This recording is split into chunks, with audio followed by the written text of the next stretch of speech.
Uttaranchal university B Tech spot admissions and seminar April 20 ఆదివారం hotel కోనార్ Khammam. మరిన్ని వివరాలకు ఈ కింద నంబర్లను సంప్రదించండి. టీజీపీఎస్సీకి హైకోర్టు షాక్ ఇచ్చింది. గ్రూప్ 1 నియామకాలను నిలిపివేయాలంటూ తదుపరి ఉత్తర్వులతో దీనిపైన నిర్ణయం తీసుకోవద్దు, కావాలంటే వెరిఫికేషన్ చేసుకోవచ్చు, సర్టిఫికెట్ల వెరిఫికేషన్ అనేటువంటిది కీలక తీర్పిచ్చింది. దాంతో మాట్లాడదాం. మాజీ ఎన్ఎస్యుఏ ప్రెసిడెంట్, ప్రస్తుత ఎమ్మెల్సీ బల్మూరు వెంకట్ మనతో పాటు ఉన్నారు. ఏంటి హైకోర్టు ఎందుకు అలా నిర్ణయం తీసుకుంది? ఎందుకంటే కొంతమంది విద్యార్థులు హైకోర్టును ఆశ్రయించారు. బీఆర్ఎస్ పార్టీ ఆరోపిస్తూ ఉంది అవకతవకలు జరిగాయి, వారికి సంబంధించినటువంటి వ్యక్తులకు, మంత్రులకు, ఎమ్మెల్యేలకు సంబంధించిన వారికి ఇప్పించుకున్నారు అనేటువంటిది ప్రధాన ఆరోపణ. మొదట న్యాయస్థానాన్ని తప్పనిసరిగా మా ప్రభుత్వం గౌరవిస్తుంది. న్యాయస్థానం ఇచ్చిన తీర్పు కూడా ఏంటంటే ప్రాసెస్ని కంప్లీట్ చేసుకోండి, ఫలితాలు విడుదల చేసే ముందు కేసు మొత్తము కంప్లీట్ అయినాక హియరింగ్ వచ్చినాక ఫలితాలను ఇవ్వమని చెప్పింది. నిలిపివేసి ఆపేసేయండి అని చెప్పలే. ఫస్ట్ క్లారిఫికేషన్ మీరు అన్నదానికి. సెకండ్ది, ఆధారాలు ఏమైనా ఉన్నప్పుడు ఈరోజు బీఆర్ఎస్ పార్టీ నాయకులు కల్వకుంట్ల కవిత గారు కేవలము 10 ఏళ్లలో మేము నిర్వహించలేకపోయినాము, ఈరోజు కాంగ్రెస్ పార్టీ నిర్వహిస్తే మేము చేయలేకపోయింది, వారు చేస్తే ఎక్కడ కాంగ్రెస్ పార్టీకి మంచి పేరు వస్తుందని ఒక ఉద్దేశము మొదటికెళ్ళి కూడా, అంటే టీజీపీఎస్సీ ప్రక్షాళన జరిగి నోటిఫికేషన్ ఇచ్చినప్పుడు ఎందుకు నోటిఫికేషన్ ఇచ్చిరని కోర్టుకు వెళ్ళారు. దాని తర్వాత కొత్త అభ్యర్థులకి ఎగ్జామ్ రాసుకునే అవకాశం ఇస్తే కొత్త వాళ్ళకి ఎందుకు ఎగ్జామ్ రాసుకునే అవకాశం ఇచ్చిరని కోర్టుకు వెళ్ళారు. పోస్టులు పెంచితే ఎందుకు పోస్టులు పెంచారు అని చెప్పి కోర్టుకు వెళ్ళారు. దాని తర్వాత జియో నెంబర్ 29ని ఛాలెంజ్ చేసి మళ్ళీ అప్పుడు ఆపనికి కోర్టుకు వెళ్ళారు.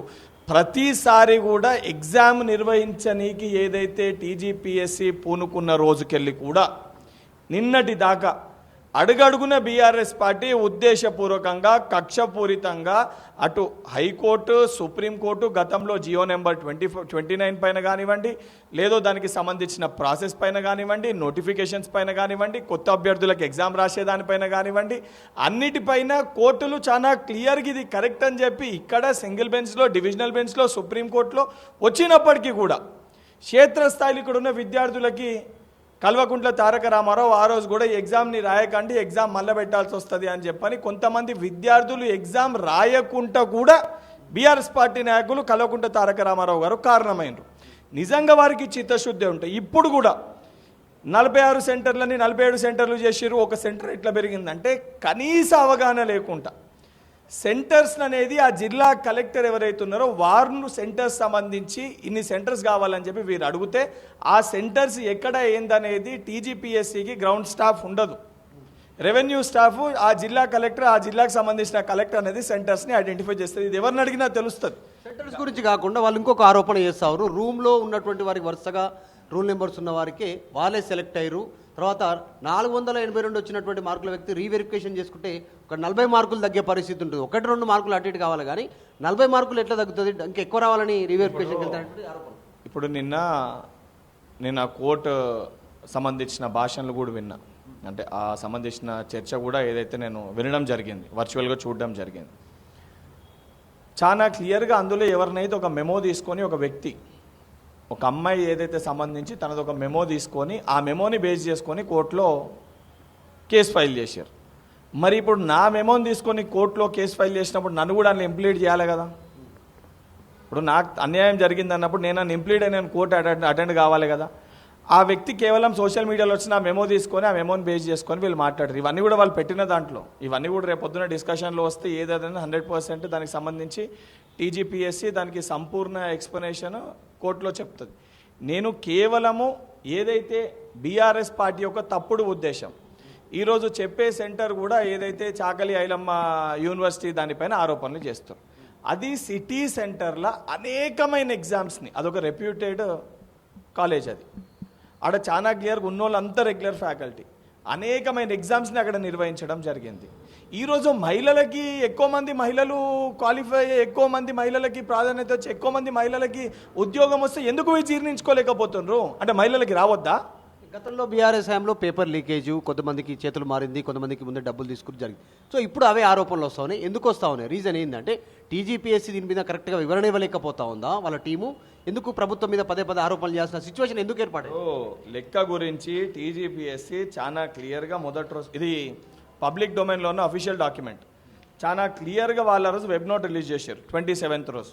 ఏమని, the figures pertaining to the number of candidates who appeared for the mains examinations collected from the chief superintendents of the exam centres on the go the examination was in progress are subject to minor variations అని క్లియర్గా, ఇది TGPSC official డొమైన్లో ఉన్న document, ఏదో నేను తీసుకొచ్చింది కాదు, మీకు కావాలన్నా మీరు కూడా ఓపెన్ చేసిన వాళ్ళ వెబ్సైట్లో ఉన్న డాక్యుమెంట్, ఆ వెబ్ నోట్ ఇది. ఆ మైనర్ చేంజెస్ ఉంటే అని చాలా క్లియర్గా డాక్యుమెంట్లో వాళ్ళు మెన్షన్ చేసిండ్రు. ఎగ్జామినేషన్ తీసుకున్నప్పుడు, ఎగ్జామినేషన్ కండక్ట్ చేసినప్పుడు నడుస్తున్న సమయంలో ఫోన్లో తీసుకున్న లెక్క, దాంట్లో చిన్న చిన్న మైనర్ వేరియేషన్స్ ఉంటాయి, దాని తర్వాత మొత్తం కూడా బయోమెట్రిక్ తీసుకున్నప్పుడు చిన్న వేరియేషన్స్ ఉంటాయని చెప్పి చాలా క్లియర్గా వెబ్ నోట్ ఇచ్చిండ్రు. ఇప్పుడు మనం ఎలక్షన్స్ ఏదైతే కండక్ట్ చేసినప్పుడు కూడా ఎలక్షన్స్ మొదట్లో లెక్క ఎలక్షన్ కమిషన్ కానీ ఎవరన్నా కానీ ఎలక్షన్స్ అయిపోయినాక ఒక డేటా ఇస్తారు, దాని తర్వాత మొత్తం ఈవీఎంస్ని అన్ని కలెక్ట్ చేసి రివ్యూ చేసినాక మైనర్ చేంజెస్ ఉంటాయి. ఇప్పుడు ఏదన్నా ఆధారాలు ఉంటే, ఫర్ ఎగ్జాంపుల్ ఒక సెంటర్ అని అంటారు, ఆ సెంటర్లో 1000 పైన మంది అమ్మాయిలు ఎగ్జామ్ రాసిర్రు, నిజంగానే కొంతమంది కాపీ కొడితే వేరేటోళ్ళు పోయి కంప్లైంట్ చేయరు మా సెంటర్లో కాపీయింగ్ జరిగిందని. గతంలో ఇది అయింది, గతంలో ఎగ్జామ్ నిర్వహించిన మరుసటి రోజే కంప్లైంట్స్ అయినాయి. ఇవాళ మరుసటి రోజు కంప్లైంట్ లేదు, దాని తర్వాత కంప్లైంట్ లేదు, 10 రోజులకు లేదు, 20 రోజులకు లేదు, అంతా అయిపోయి రేపు పొద్దున ఏదైతే సంబంధించి ఉద్యోగాలు ఇచ్చి ఏదైతే కొంతమంది నిరుద్యోగులు ఉద్యోగాలు తీసుకొని వారి యొక్క జీవితం, వారి కుటుంబం బాగుపడుతుంది అంటే ఈ కల్వకుంట్ల కుటుంబం, ఈ యొక్క చెల్లె, వాళ్ళ తమ్ముడు, వాళ్ళ బావ బామ్మడులు, వాళ్ళ నాయన జీర్ణించుకోలేకపోతుర్రు. ఎమ్మెల్సీ కవిత డిమాండ్ చేస్తూ ఉన్నారు, మళ్ళీ రీ ఎగ్జామ్ కండక్ట్ చేయాలి, హైకోర్టు తీర్పు చాలా అందరికీ న్యాయం చేశారు, న్యాయం చేసేలా హైకోర్టు నిర్ణయం. నేను మీకు లెక్క చెప్తా. హార్టికల్చర్ ఆఫీసర్స్కి సంబంధించి 22 పోస్టులకి సంబంధించి 2022లో 2022 నోటిఫికేషన్, డ్రగ్ ఇన్స్పెక్టర్ది కూడా 2022 నోటిఫికేషన్, ఇట్లా దాదాపు 24 నోటిఫికేషన్లు ఉన్నాయి. ఏది 2017కి మొదలు పెడితే 23 వరకు తూతూ మంత్రంగా నోటిఫికేషన్లు ఇచ్చారు, నియామకాలు ఇయ్యలే. కాంగ్రెస్ ప్రభుత్వం ఏర్పడ్డాక ఈ డిపార్ట్మెంట్లో మళ్ళీ కొత్త నోటిఫికేషన్స్ నోటిఫై చేయాలంటే ముందు వీటి రిజల్ట్స్ ఇవ్వాలి. ఈ రిజల్ట్స్ ఇస్తేనే మళ్ళీ ఈ డిపార్ట్మెంట్లో కొత్త వేకెన్సీస్ని నోటిఫై చేస్తుంది. ఆ నోటిఫై చేసిన వేకెన్సీస్కి ఎగ్జామ్ ఏదైతే సంబంధించి డేట్స్ని ప్రకటించి వస్తుంది, ప్రకటించిన డేట్స్ ప్రకారం నియామక పత్రాలు ఇవ్వాల్సి వస్తుంది. ఆ తెలివి లేని వాళ్ళు, ఆ దద్దమ్మలు 2017లో నోటిఫికేషన్ ఇచ్చి దాదాపు 7 సంవత్సరాలు కూడా దాటినా వాళ్ళ బిడ్డకేమో 6 నెలలు ఉద్యోగం లేకపోతే ఎమ్మెల్సీ పదవి ఇచ్చిండు. తెలంగాణలో యువకుల పట్ల వారి చిత్తశుద్ధిది.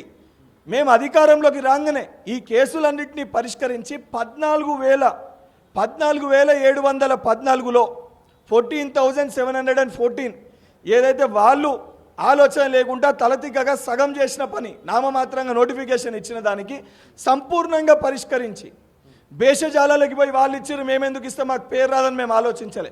తెలంగాణలో ఈ ఎగ్జామ్ రాసిన యువకులకు ఒక భరోసాని కల్పించాలి, ఒక ధైర్యాన్ని ఇవ్వాలి, వాళ్ళ కుటుంబానికి అండదండగా నిలవాలి అని బాధ్యతతోటి రేవంత్ రెడ్డి గారి సర్కార్ ఆదేశాలు ఇస్తే టీజీపీఎస్సీ దీనిపైన పని సాధించి ఏదైతే టీజీపీఎస్సీ ఇమీడియట్గా ఇవన్నిటిని పరిష్కరించి 11,411 నియామక పత్రాలను ఇచ్చినాం. ఇది మా చిత్తశుద్ధి. దీనిపైన ఎవరు మాట్లాడుతున్నారు? ఇవాళ పేపర్లు మార్కెట్లో కదా పల్లి బఠానీలు అమ్మినట్టు అమ్ముకుర్రు, పల్లి బఠానీలు అమ్మినట్టు అమ్ముకుండ్రు. అమ్ముకున్న దాన్ని ఆ రోజు ఉన్న టాస్క్ ఫోర్స్ అధికారులు పట్టుకుంటే పేపర్ లీకేజ్ అయింది, పేపరు బయటపడ్డదని చెప్పని బహిర్గతంగా ఓపెన్ ప్లాట్ఫామ్లో పేపర్ బయటకు వచ్చిందని చెప్పి లీక్ అయిందని తెలిసినాక మొదట బుకాయించిన ఆ రోజున్న టీజీపీఎస్సీ చైర్మన్, ఆ రోజున్న బీఆర్ఎస్ నాయకులు, మంత్రులు పట్టించుకొని వీరు దాని తర్వాత ప్రెస్ మీట్ పెట్టి అవును లీక్ అయిందని చెప్పి ఎప్పుడు ఇదే బల్మూరి వెంకటారావు స్టూడెంట్స్గా అండదండగా నిలబడి న్యాయస్థానాన్ని ఆశ్రయించి హైకోర్టులో కేసు దాఖలు చేస్తే మళ్ళీ హైకోర్టు మొట్టికాయలు వేస్తే ఈ మొత్తం గుట్టురట్టు అవుతుంది, మళ్ళీ కుటుంబ సమేతంగా చెంచల్గూడ జైలుకో చెర్లపల్లి జైలుకో పోయే పరిస్థితి ఏర్పడుతుందని చెప్పి భయంతో ఆ రోజు ఇవన్నీ ఎగ్జామ్స్ని క్యాన్సిల్ చేశారు. క్యాన్సిల్ చేసినప్పుడు కనీసం ఒక్కరోజైనా ముఖ్యమంత్రి మాట్లాడిండా? కనీసం ఒక్కరోజన్నా ఆత్మహత్యలు చేసుకుంటున్న యువకులకి భరోసా కల్పించే ప్రయత్నం చేసిరా? పాపం ఆ రోజు ప్రవళిక అని ఒక చెల్లె ఇదే అశోక్ నగర్లో ఆత్మహత్య చేసుకుంటే వారి కుటుంబ సభ్యుల్ని పిలిచి తప్పుడు వీడియోలు తీసి వాళ్ళకి డబ్బు ఇస్తామని చెప్పి మోసం చేసి తప్పుడుగా చిత్రీకరించిన ఒక కుటుంబము ఈ కల్వకుంట్ల కుటుంబం. ఈరోజు చిత్తశుద్ధితోటి బాధ్యతతోటి తెలంగాణ రాష్ట్రం ఏర్పడ్డదే నీళ్లు నిధులు నియామకాలు. తెలంగాణ రాష్ట్రం ఏర్పడినాక పాపం ఒక్క గ్రూప్ 1 కూడా నిర్వహించుకోలేకపోయినాము. ఏదైతే విద్యార్థుల యువకులకి ఏజ్ అయిపోతుంది, ఈ గ్రూప్ 1 నోటిఫికేషన్ని తక్షణమే భర్తీ చేయాలని చెప్పని అన్ని కాంప్లికేషన్స్ని తొలగించి అడుగడుగునా వాళ్ళు ఎన్ని అడ్డంకులు పెట్టినా టీజీపీఎస్సీ ఒక చిత్తశుద్ధితోటి బాధ్యతతోటి పరిష్కరిస్తూ వస్తూ ఆఖరి దశలో ఉద్యోగ పత్రాలు యువకులకి అందజేసే ప్రయత్నం చేస్తే ఒకటే ఉమెన్స్ యూనివర్సిటీ, ఒకటే ఉమెన్స్ కాలేజ్, ఒకటే సెంటర్ ఎందుకు పెట్టిరంటారు. కనీసం అవగాహన లేదు. బేగంపేట ఉమెన్స్ కాలేజ్ కూడా 2 సెంటర్లు ఉన్నాయి ఉమెన్స్కి, ఒకటి కాదు. అది కూడా తెలియదు వీళ్ళకి. ఈ దద్దమ్మలకి అది కూడా తెలియదు. ఒక దిక్కేమో ఒక మహిళ ఉండి మహిళల కోసం పోరాడుతానంటది, మరొక వైపు ఈరోజు మహిళలు ఎక్కువ మంది క్వాలిఫై అయితే మహిళలు ఎక్కువ ఎందుకు క్వాలిఫై అయ్యారు అని చెప్పి మాట్లాడుతారు. రీ ఎగ్జామ్ చేయాలంటే దీని మీద సమాధానం దేనికి చేయాలి? మొత్తం రీషెడ్యూల్ ఎగ్జామ్ దేనికి చేయాలి? గ్రూప్ 1 మొత్తం రద్దు చేయాలి, రద్దు చేసి మళ్ళీ ఎగ్జామ్ దేనికోసం? ఇప్పుడు గ్రూప్ 1 ఎగ్జామ్ రద్దు చేయాలనంటే నీ దగ్గర ఆధారాలు ఉంటే, నీ దగ్గర ఏమన్నా సరైన ఆధారాలు ఉంటే కోర్టే నిర్ణయిస్తుంది. నువ్వు కోర్టులో దాఖలు చేసినప్పుడు కోర్టే నిర్ణయిస్తుంది. గతంలో నేను కూడా కేసులు వేసిన. BRS party MLA Kaushik Reddy కూడా ఒక స్టేట్మెంట్ చేసిరు. రాములు నాయక్ మాజీ ఎమ్మెల్సీ కాంగ్రెస్ పార్టీ నాయకుడు వాళ్ళ కోడలికి ర్యాంక్ వచ్చిన విధానం పైన ఆయన చెప్తా ఉన్నారు, ఇప్పించుకున్నారు అని స్టేట్మెంట్ చేస్తూ ఇంకొకటి చెప్తా ఉన్నారు. రీసెంట్గా ఒక వీడియో బయటకు వచ్చింది, మన శ్రీధర్ బాబు అంటే కొండా సురేఖ గారు మంత్రులది మాట్లాడుకుంటున్న సందర్భంలో ఒక ఉద్యోగం కోసం. సో ఇట్లనే వాళ్ళు కూడా వేసుకున్నారు అనేటువంటిది వాళ్ళు చేస్తూ ఆరోపణ చేస్తారు. మదన్న కౌశిక్ రెడ్డి కానీ ఫస్ట్ పోయి టీజీపీఎస్సీ ఫుల్ ఫామ్ అడుగు, టీజీపీఎస్సీ ఫుల్ ఫామ్ అడుగు, టీజీపీఎస్సీ ఏం రిక్రూట్మెంట్ చేస్తుంది అడుగు అని. ఆధారాలు లేకుండా ఇప్పుడు రాములు నాయక్ వాళ్ళ కోడలికి వచ్చిందా, ఇంకోరికి వచ్చిందా, రేపు పొద్దున వచ్చిన లిస్టు బయటికి వస్తే అందులో బీఆర్ఎస్ పార్టీకి సంబంధించిన వాళ్ళు కూడా తోక చుట్టమో ఆ చుట్టమో ఈ చుట్టమో కలిసినప్పుడు ఎవరో ఒకరు బయటికి వస్తుంది. గతంలో నేను కేసు వేసిన.